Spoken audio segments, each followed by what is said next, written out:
Welcome back to DM-Nastics, the gym for dungeon masters to work out their minds. I'm one of your hosts, DM Neil, aka Jote Moniac. And I'm one of your other hosts, DM Derek, aka How Not to DM, or I don't know, How Not to Deadlift? What should I be for this episode? How Not to Deadlift? That sounds pretty good.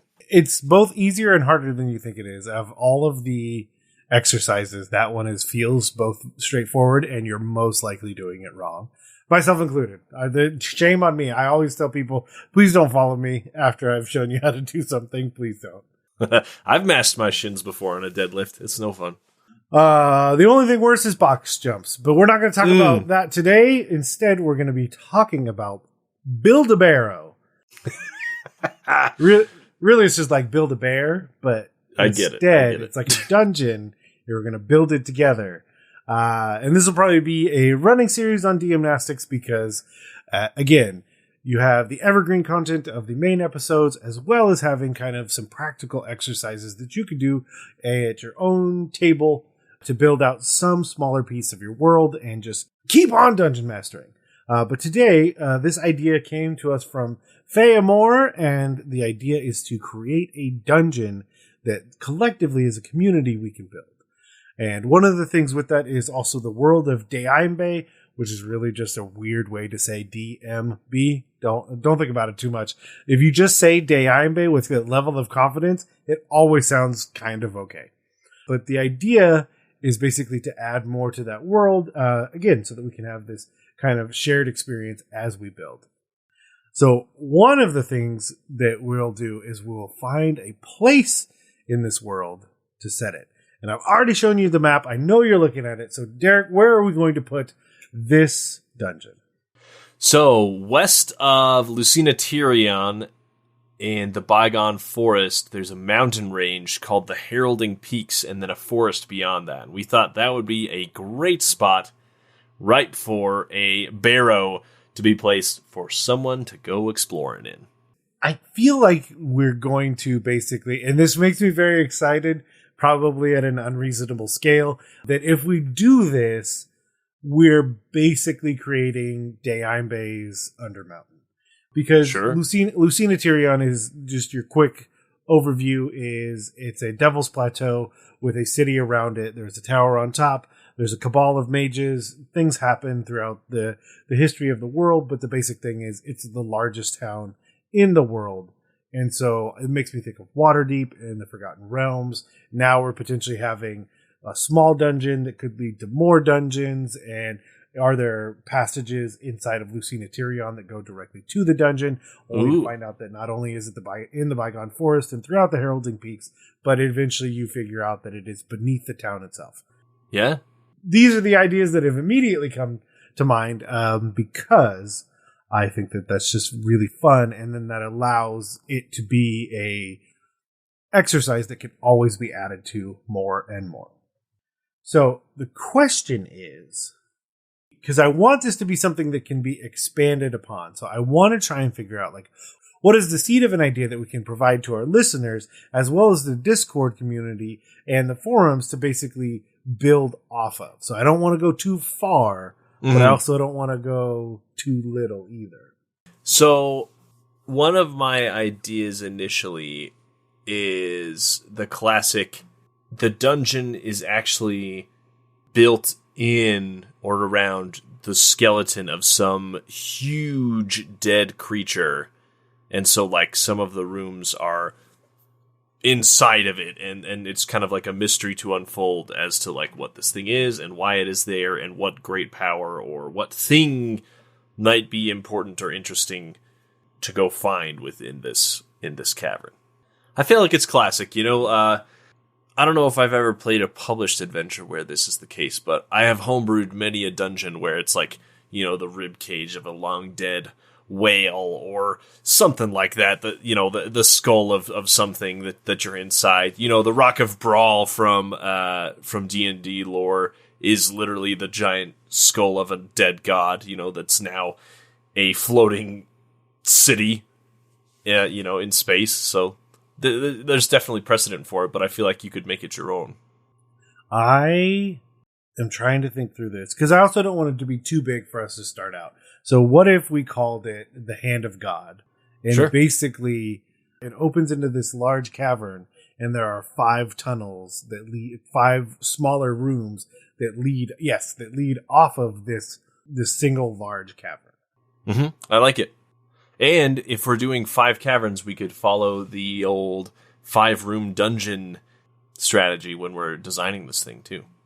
So I think one of the other fun things is like, okay, so planting the seed is also a big component here. I don't really want to fill out the rooms. I kind of want to throw that as part of the thing that we put on the forums. But the other thing is, as we are also very wont to do, one of the things is we like tying back to a previous episode. So one of the episodes that we'll tie back to, because we also like to go in order, and also this is both makes things easier and harder at the same time, because like 1, it's like, oh cool, I have an idea I can work from. 2, oh no, I have to tie it to a specific idea. But the idea of haunted traps within this dungeon is going to be like the thematic nature of the Hand of God. So should we just throw out ideas as to what haunted traps could be? Or like, should we do a broader stroke about what is haunting this place, and then people can fill in the gaps? I think broad strokes is the way to go for this one, because we're starting with the basic idea. And again, this is kind of what you can do at your own table. This is kind of the way to approach, like, okay, so this is part of my story. I have the seed of an idea. I know I want this to be an element in my story. Do I have a specific player in mind? Do I have an NPC in mind? Is there a MacGuffin that I need to put here? These kind of things. So yeah, but having the idea of a haunted traps within. So initially my thought is maybe there's some kind of spirit or being or ghost inhabiting this place. And initially it appears benevolent or even helpful.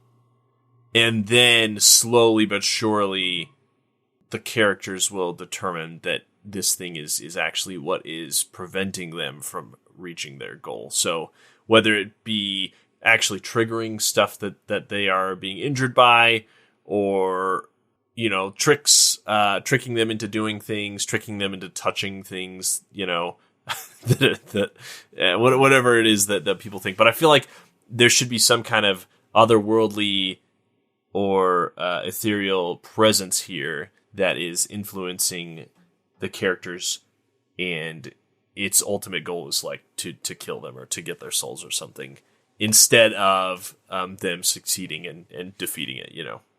Yeah. So I think that the main chamber, then your kind of broad strokes are: 1, you're going to have this entity, and 2, you have 5 things that are opening the 5 other chambers. Right. What those chambers are, or what those things are, I think those would be a lot of fun to leave up to other people to kind of start adding on to.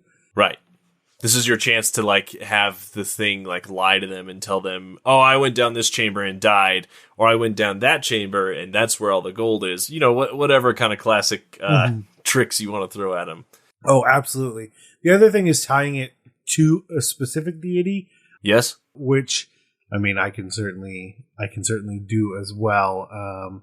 I'm not going to do that right now, but there are also like articles to a lot of gods that have been created for this world. But again, my number one thought would be who is important either to my players or my story. Like that's my first thought, is like, do I already have someone? And my other thought was, and who am I lying about? That's because my thing is like, I'm absolutely going to lie and say, right, it's about, for me, my lowest hanging fruit is, oh, there's the ghost of a dead dwarf. He was a cleric. He was beholden to Moradin. He's basically taken it as his otherworldly task to try and make sure that people don't die. Like, he's basically, his unfinished business, or just ultimate frustration, staying out of the great beyond out of spite, is basically he got taken advantage of in this dungeon and wants to try and make sure you lovely PCs don't as well. Yeah, that would sound very convincing, right? Like, if the spirit can convince them or can say the right things that makes it sound like, oh, well, yeah, I'm dead and it's, I'm stuck here. And so it's my job to make sure that you don't meet the same fate, That sounds like a trope that players would bite on. without, sniffing around too much. Yeah. Oh, I'm going to be... and the other thing is you have to gain the trust. This feels...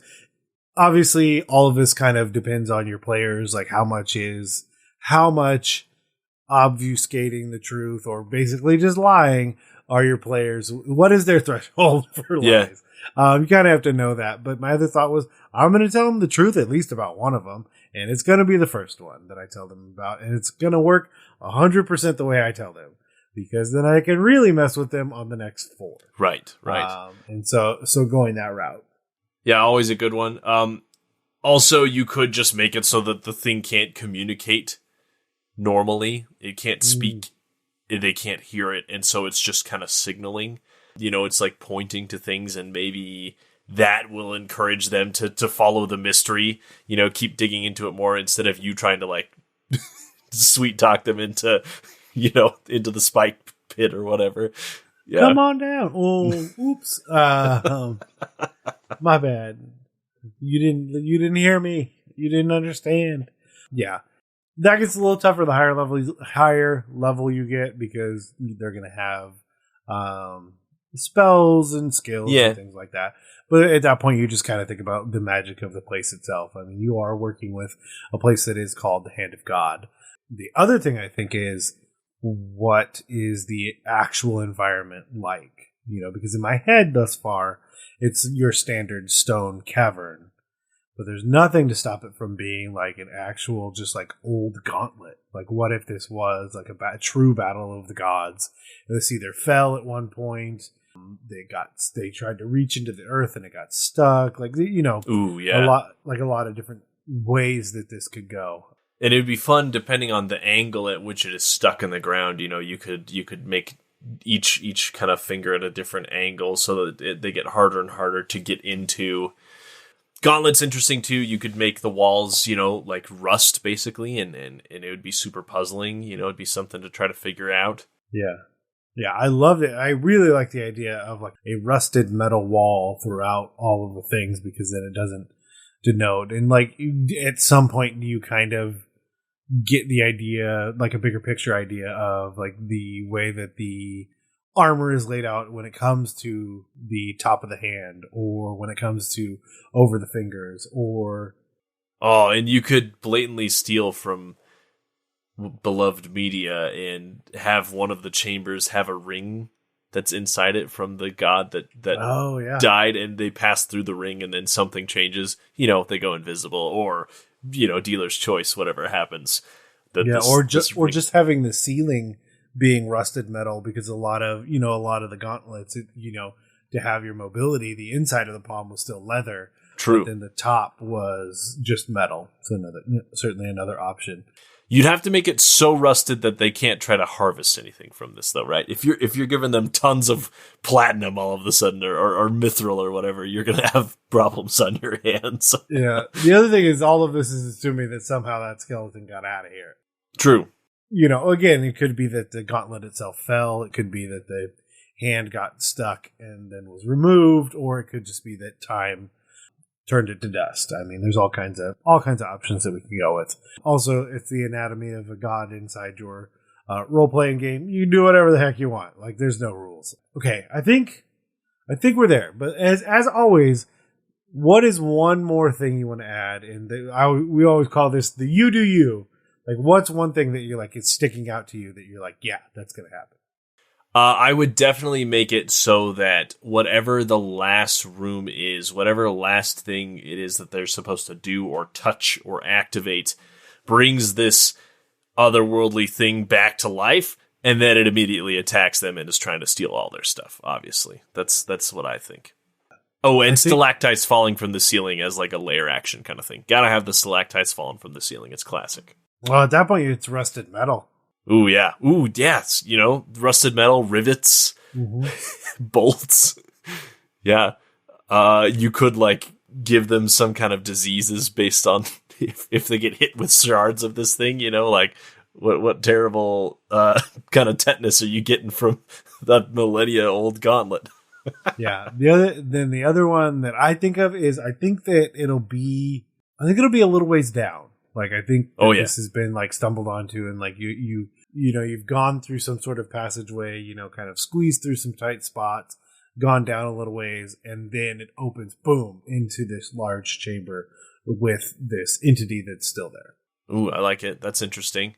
I was thinking one last thing. Maybe this is part of your world's creation myth. You could frame it in any way, but if we're saying the sun god is the one that creates the universe or the solar system or whatever, maybe this gauntlet hole in the ground is where the god had their hand inside of the planet to throw it out into orbit. Like it's kind of like part of the creation of the planet. This was like the handhold.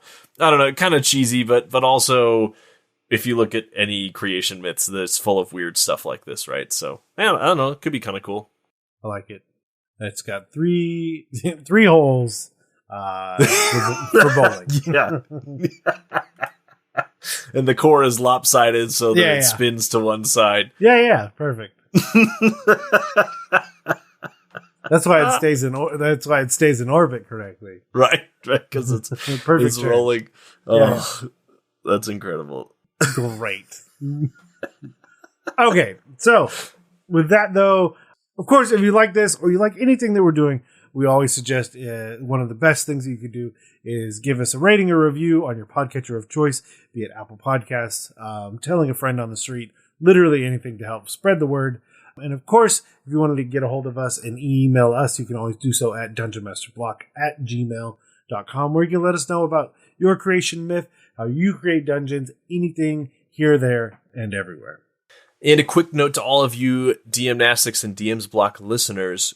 The next couple days here are the last days for you to fill out a listener survey to be entered to win some free dice from our friends at Adventure Dice. Head to our link tree, which is linktree.com/DMS_block. The first link there will be a link to our listener survey. We just want to hear about what you like about the show, what you don't like about the show, what you might want to see us work on or do or cover in the next year. And again, as a thank you, we will enter you in to win some free dice. So check out that survey and fill that out for us, and we will be most grateful. A huge thank you to the bards over on Bombarded for intro and outro music. You can find out more about Bombarded at bombardedcast.com. But rather than let these mental gains go to waste, let's head to taking your supplements. Taking your supplements! And I don't have any today, so luckily you brought some with you. And for today's supplement, we have this handy-dandy deck of cards that I was given by my friend Andy called the Traveling Deck. Andy is a friendly local game store owner here in my neck of the woods, and he's done some cool game design stuff on the side, as well as owning his very own gaming tavern. And so the Traveling Deck is pretty neat. It's got 52 cards, like your standard card deck, but each of the cards has something that might happen to you on a day's travel. So if you're doing any kind of like hex crawl games, or you're doing a game where there is a lot of travel between towns or cities or what have you, and you kind of are struggling to think of interesting things that will happen, or random encounters, that kind of thing, this is a great way to give yourself some inspiration on what to do, or to just straight up pull, exactly what encounters your players are going to see as they're traveling. So I'll just read a couple here to kind of give you a taste for what they are. Each of the cards is labeled with the normal suit and name of a card, so you can still play normal cards with them, but each of the suits kind of has a theme. So the Eight of Hearts here, you find a lost token from another traveler. So, you could use this as seeds for a plot that you want to introduce, or maybe it's just they need to go try to find the owner of this ring and maybe they get a few gold for it. The Six of Diamonds. In the morning, you wake to find something moved from your camp during the night. You can't identify the tracks. Again, another way to kind of introduce some plot or to just make things interesting if you're running out of ideas. The Ace of Spades. You have died of dysentery. No, just go on. Honestly, though, your pack accidentally slips into a stream, destroying half of your food supply. So that could be tough, especially if you're kind of keeping track of that stuff.